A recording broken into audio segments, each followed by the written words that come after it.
SC Bose classes में आपका स्वागत है। आज आप लोगों के डिमांड पर मैं हिंदी इलेक्टिव का पाठ और लेखक का विद ट्रिक से याद करने का फॉर्मूला लेकर आया हूं। तो वीडियो को ध्यान से देखें और आप हंसते हंसते इसको आराम से याद कर लीजिए। नहीं समझ में आए 2 बार देख लीजिए, आपको याद हो जाएगा। तो सबसे पहले जो है ईदगाह, पहला जो है ईदगाह कौन लिखा है? तो प्रेमचंद। अब इसको याद कैसे करेंगे? तो ईद में जो है, ईद में किसमें? ईद में जो है आपका वो अमन और प्रेम भाईचारा बना के रखता है लोग, है ना। तो प्रेम क्या बना के रखता है? प्रेम बना के रखता है। तो ईदगाह प्रेमचंद, ठीक है। नेक्स्ट, दोपहर का भोजन। चलिए, दोपहर का भोजन में क्या होता है कि लोग भोजन करने के बाद, है ना, भोजन करने के बाद यहाँ पर क्या कर हो गए हैं? अमर हो गए। अमरकांत जो है भोजन करने के बाद अमर हो गया, ऐसे बोलना है आपको। अमरकांत जो है भोजन करने के बाद क्या हो गया है? अमर हो गया है, ठीक है। कोई अमृत पीकर अमर हो जाता है, यहाँ भोजन करने के बाद अमर हो गया, यानी दोपहर का भोजन अमरकांत क्या हो गया? अमर हो गया है। आपको ऐसे याद रखना, अमर हो गया है। भोजन करने के बाद क्या हो गया? अमर हो गया है। तो याद है, अच्छा दोपहर का भोजन कौन लिखा है? अमरकांत लिखा है, ठीक है। टॉर्च बेचने वाले हरिशंकर परसाई। अब कैसे याद रखेंगे? हरि और शंकर, है ना। टॉर्च का मतलब क्या हो गया? टॉर्च रोशनी देता है। क्या देता है? रोशनी। और हरि और शंकर भी तो रोशनी ही देते हैं संसार को। तो हरि और शंकर जो भगवान हैं, दोनों ने मिलकर टॉर्च की रोशनी को और बढ़ा दिया, यानी संसार को और ज़्यादा रोशनी दे दिया। कौन दोनों मिलके? हरि और शंकर ने। तो हरिशंकर परसाई टॉर्च बेचने वाले। कौन लिखा है? टॉर्च बेचने वाले हरिशंकर परसाई। हरि और शंकर दोनों हैं टॉर्च में, ठीक है। याद रखना, गूंगे रांगे, यहाँ रांगे होगा, ठीक है। हालांकि रांगे होगा, है ना, लेकिन आपको याद रखना है रांगे राघव वाला जो चैप्टर है, गूंगे रांगे। गूंगे रांगे 2 बार बोलना, याद हो जाएगा। गूंगे रांगे, तो गूंगे और रांगे राघव, यानी गूंगे को लिखा है रांगे राघव। ज्योतिबा फूले। अब ज्योतिबा फूले यहाँ याद रखना है कि एक रोड़ा जो है ना, किसको लग गया? ज्योतिबा जी को लग गया। किसको लग गया? ज्योतिबा जी को एक रोड़ा लग गया और उनका मुंह फूल गया। क्या हो गया? मुंह फूल गया। यानी ज्योतिबा फूले जो है सुधा अरोड़ा द्वारा रचित है। ज्योतिबा फूले किसके द्वारा रचित है? सुधा अरोड़ा द्वारा, यानी रोड़ा। देखिए, रोड़ा लगने से किसका मुंह फूल गया है? ज्योतिबा जी का मुंह फूल गया है। लास्ट में रोड़ा आ रहा है ना, रोड़ा याद रखना है, यानी ज्योतिबा फूले सुधा अरोड़ा। नेक्स्ट है खाना बदोश, ओम प्रकाश वाल्मीकि। याद कैसे रखेंगे इसको? तो खाना खाने के बाद कुछ लोग क्या करते हैं? हरिओम करते हैं ना, ढकार मारते हैं।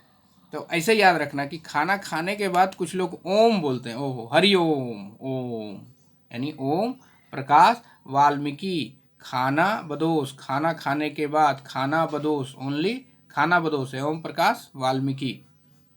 नए की जन्म कुंडली, नए की जन्म कुंडली 1 गजानन माधव मुक्ति बोध ने लिखा है। कैसे याद रखेंगे? तो जन्म कुंडली जब भी बनता है ना, तो सबसे पहले तो गजानंद यानी गणेश भगवान को याद किया जाता है, ठीक है। जन्म कुंडली जब भी बनता है तो किसको याद किया जाता है? गजानन को याद किया जाता है, यानी नए की जन्म कुंडली 1 गजानन माधव मुक्ति बोध। भगवान गणेश को याद करके जो है लोग जन्म कुंडली पंडित जी बैठाते हैं, यानी नया काम करने से पहले क्या होता है? गणेश जी को याद किया जाता है। उसी तरह जन्म कुंडली गजानन माधव मुक्ति बोध। उसकी माँ पांडे बेचैन शर्मा। आसान है। बच्चे की माँ अगर गुम हो जाती है, यानी बच्चा का माँ अगर इधर उधर कहीं चली जाती है, तो बच्चा क्या हो जाता है? बेचैन हो जाता है। क्या होता है? बेचैन हो जाता है। तो पांडे बेचैन शर्मा, शर्मा जी जो है पांडे बेचैन, पांडे हो गया है बेचैन। क्यों? माँ उसकी गुम हो गई है। तो उसकी माँ पांडे बेचैन शर्मा। भारत की उन्नति कैसे हो सकती है? आसान है। यहाँ भी भारत और यहाँ भी भारत, यानी भारतेंदु हरिश्चंद्र कौन लिखा है? भारत की उन्नति कैसे हो सकती है? आसान है।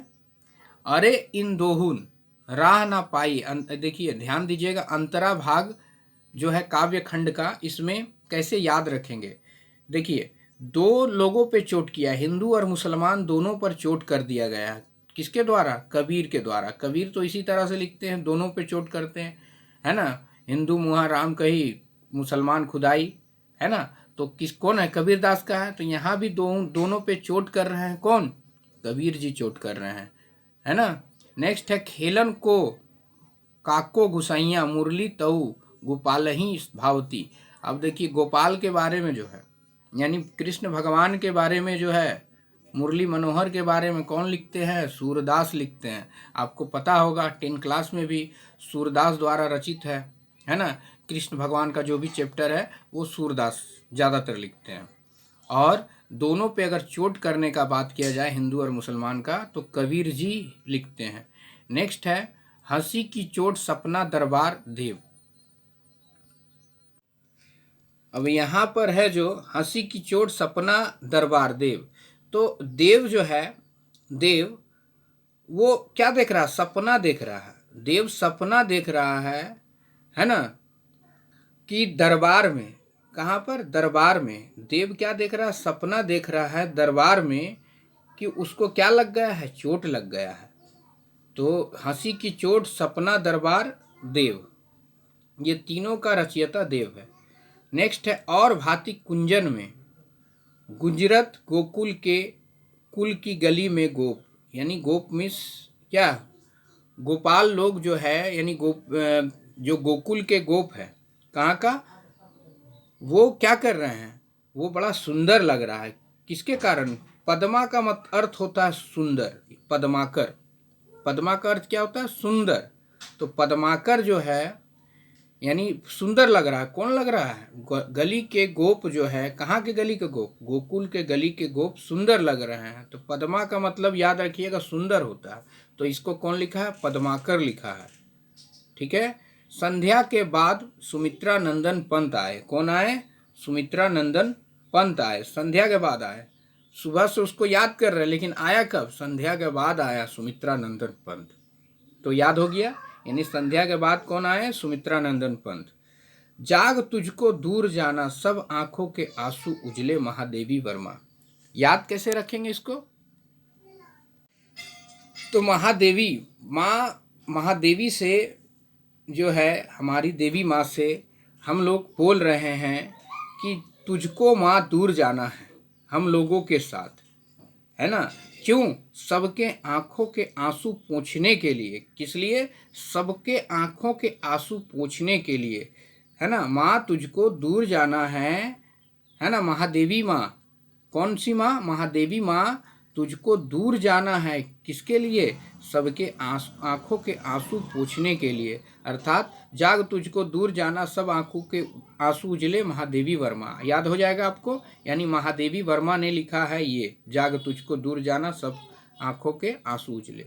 आगे, नींद उचट जाती है, नरेंद्र शर्मा। नरेंद्र यानी शर्मा जी का, किसका? शर्मा जी का नींद उचट गया है। नरेंद्र शर्मा का नींद चला गया है, ठीक है। और वर्मा जी जो है, वर्मा जी हस्तक्षेप कर रहे हैं इसमें। नींद किसका उचटा है? नरेंद्र शर्मा का। और जबकि वर्मा जी क्या कर रहे हैं? हस्तक्षेप कर रहे हैं। यानी वर्मा जी का, श्रीकांत वर्मा का हस्तक्षेप, और नरेंद्र शर्मा का नींद उचट जाती है, ठीक है। बादल को घिरते देखा है, कौन देखा है? नागार्जुन। ऐसे भी आपको याद रखना है ना, कि जितना भी बादल जैसा कविता लिखता है वो नागार्जुन ही लिखेगा। प्रकृति से रिलेटेड कवि है नागार्जुन। और ऐसे याद रख सकते हैं कि अर्जुन ने कहाँ तीर मारा? अर्जुन ने बादल में तीर मारा। अर्जुन ने कहाँ तीर मारा? बादल में। तो बादल को घिरते देखा है नागार्जुन। नेक्स्ट है, घर में वापसी के लिए धूमिल हो गया। यानी धूमिल का मतलब क्या होता है? धुंधला सा। और घर में वापसी के लिए क्या हो गए हैं? हम लोग तड़प रहे हैं, लेकिन धुंधला सा है। क्या है? कि हम अभी जा नहीं पाएंगे, कि जा पाएंगे, कुछ गारंटी नहीं है, ठीक है। खेलते खेलते देर हो गया, क्रिकेट मान लीजिए, क्रिकेट खेलते खेलते देर हो गया आपका, और घर में जाइएगा तो मार पिटा जाइएगा। तो सोचिएगा कि जाएं कि ना जाएं, जाएं कि ना जाएं। तो घर में वापसी के लिए धूमिल हो गए हैं। क्या हो गए हैं? धूमिल हो गए हैं। नेक्स्ट है, मोहन और राकेश। दोनों मिलके किसके लिए झगड़ा कर रहा है? अंडे के छिलके के लिए झगड़ा कर रहा है। बताइए, अंडे के छिलका जो है खाने वाला चीज़ है, लेकिन ये दोनों झगड़ा कर रहा है। कौन कर रहा है? मोहन राकेश अंडे के छिलके। आसानी से याद हो जाएगा। कैसे याद हो जाएगा? कौन झगड़ा कर रहा? मोहन और राकेश। किसके लिए? अंडे के छिलके के लिए।